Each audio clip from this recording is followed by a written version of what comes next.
Good afternoon. First, I would like to thank organizers to give me this opportunity to give my work, even though I'm not expert on the string theory.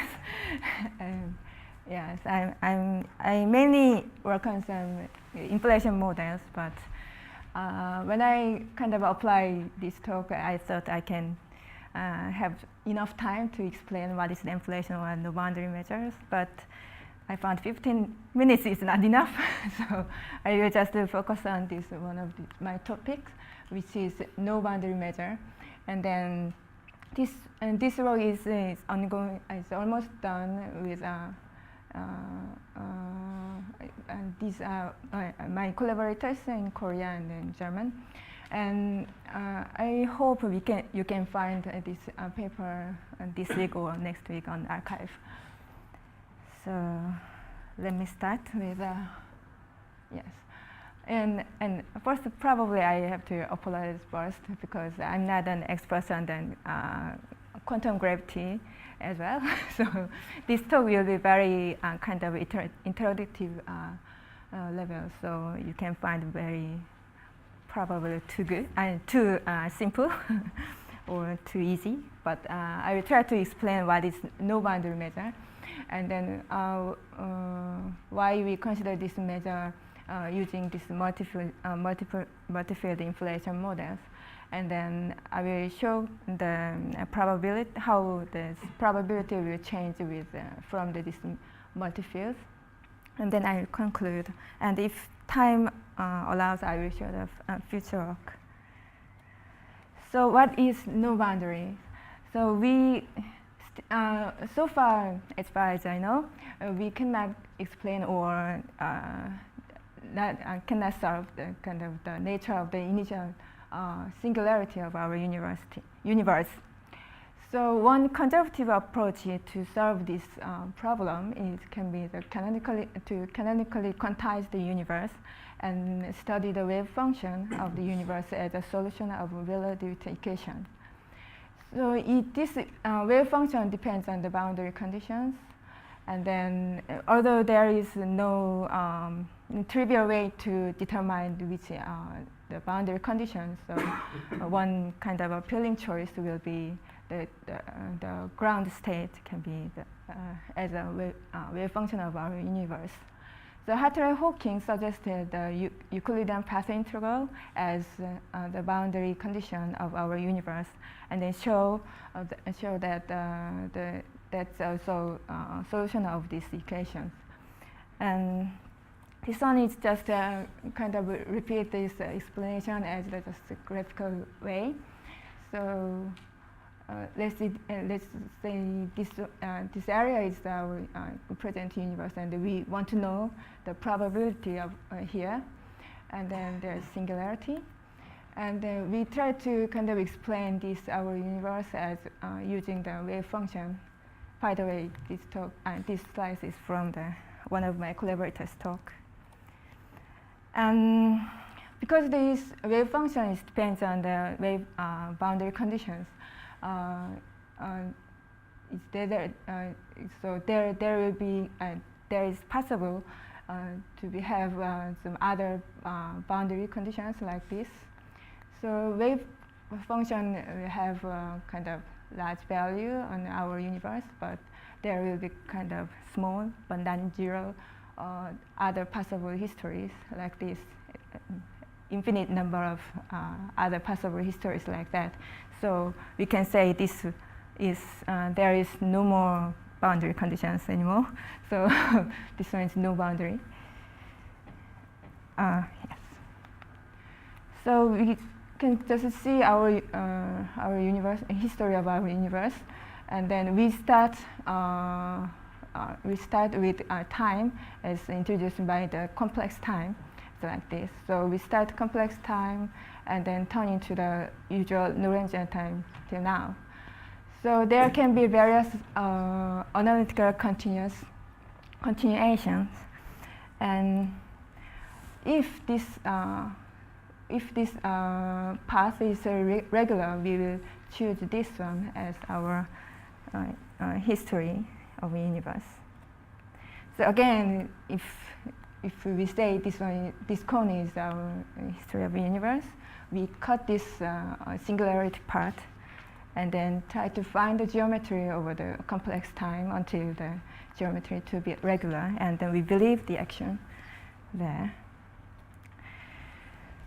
So with this no boundary measure, we can have some probability function in terms of number of foldings and E here. With the slower inflation model with the quadratic potential, we can have the probability function which looks like this. So this one shows this no boundary measure kind of prefer the our universe has smaller number of foldings, so which is not really compatible because we widely accept our universe needs to like more than 60 foldings from inflation. So how can we understand this one, or how can we solve this problem? So simply we can say the inflation is not enough, so we can just abandon and then introduce some other alternative models. Or even though this probability is low, we can also have this our universe in terms of in context of eternal inflation and multiverse. Or directly we can just lift up the inflationary probabilities. For example, Hawking and Hartog, they introduced this additional term inside of probability, which is they called volume factor. And as you can see, the probability becomes like that. So this probability can lift at a large number of fields and large number of foldings like that. But we think this is not really kind of natural or reasonable, because it can be some other shape, or we don't quite see why they introduced this specific type, shape. So we try to kind of motivate it ourselves, or to see if there is kind of an effect if we introduce a large number of fields from inflation. So for example, inflation models we will use in this context. So we will see how the probability will change from these multi-field factors. So what is inflation?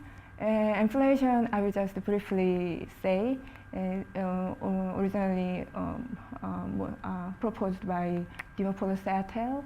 And then this inflation model is one of multi-field inflation. And then in this model, the large number of fields needed to have enough foldings, like several hundred fields for like 60 foldings. So all fields have some Planckian value for initial conditions. So, and we chose this initial condition as randomly chosen within this cutoff. And for simplicity, we make these models quite, the simplest way. So the quadratic potential type, M squared, phi squared type, and then this mass as same mass.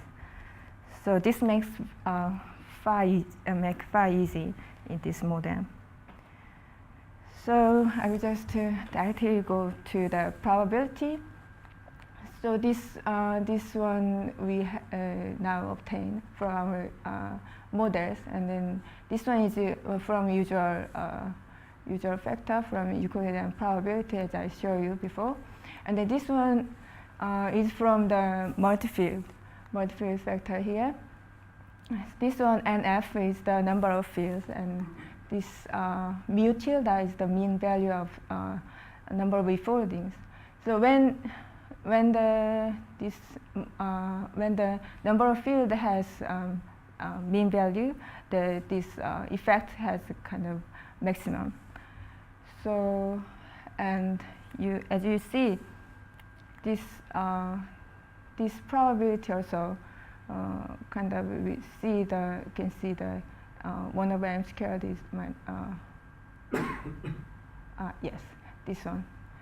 So when number of fields increase, so this probability becomes getting smaller, and then some point it gets smaller than this peak. So this one becomes kind of dominant effect under this probability. So yeah, and we need this point. So this number of fields can be larger than the 1 over m squared. So we need kind of a scale of this mass, so we can see how many fields we are needed to have these effects. So from inflation model with the same mass, so the calculation is quite easy. And then from power spectrum from the WMAP, we know the power spectrum, and then from there we can renormalize the scale of mass. So we have the mass, it's 10 to the minus 6 scale, mass Planck mass. So we have the number of fields is larger. If the number of fields is larger than 10 to the 12th, we can see we have kind of effect from the multi-field factor here. So we kind of see this result is quite too large number of fields. So because maybe you can say because this is just the first try of this no boundary measure to the multi-fields, we can kind of hopefully reduce this number of fields by introducing other generalized model parameter in future. So other parameters are just the same as like this. So I'm not sure how many times I have, but I will conclude.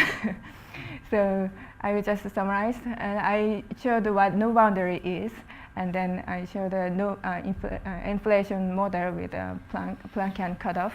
And then with this setup, we need a large number of fields, and this large number of fields can enhance the inflationary history without adding some other factors when the number of fields are larger than the order of 10 to the 12th.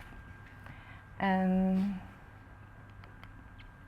then based on this very simple model, we can kind of have apply some generalized, some more generalized model, like when the fields are different, or when the mass is not constant, or not quadratic potential type, but cosine type of potential can be considered.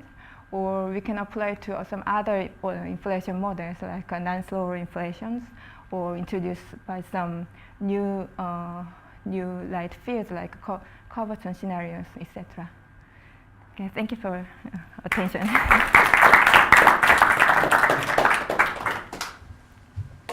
You said you need a huge number of fields to achieve the inflation. What is the mass scale for these particles? I mean, is it a kind of, can it be string scale, or should it be much smaller? Mass is, I've shown, is 10 to the minus 6. 10 to the minus 6 Planck mass scale. Planck mass. Yeah. And that is below the string scale, so that not probably not possible in the context of string theories, and second chapter and so on cannot be counted. Maybe we are around that scale, I guess. Yeah. It's the actual scale. Yeah. It's not around that. But it's strange, it's really good. Yeah, too many, I think. So I mean, I think there might be a kind of entry problem with this many fields, because I mean, there's a kind of contribution to entropy which basically goes as number of fields times the cutoff scale squared. And it seemed that your scaling was such that like the number of fields times their mass scale squared was always going to add up to the Planck scale squared. At which around it, yes. Yeah, at which point you start worrying, because this is also basically the rate of the de Sitter entropy. You've got trouble. You've got kind of too much stuff. And yes. you can give an entropy kind of measure which says you've got more basic entropy that you'll possibly be allowed by Yes. string theory. I mean, this is related to the worry that you can't. The string theory might not give you any models with that number of fields. Yes, I think that's an interesting point to think about the entropy things. But yeah, I just realized that your paper the paper is, but I not quite fully understand how to. But yes, probably I should read more carefully and then discuss this. Great. So if there are any more questions, why don't we ask during the break? Should we have now? Let's thank our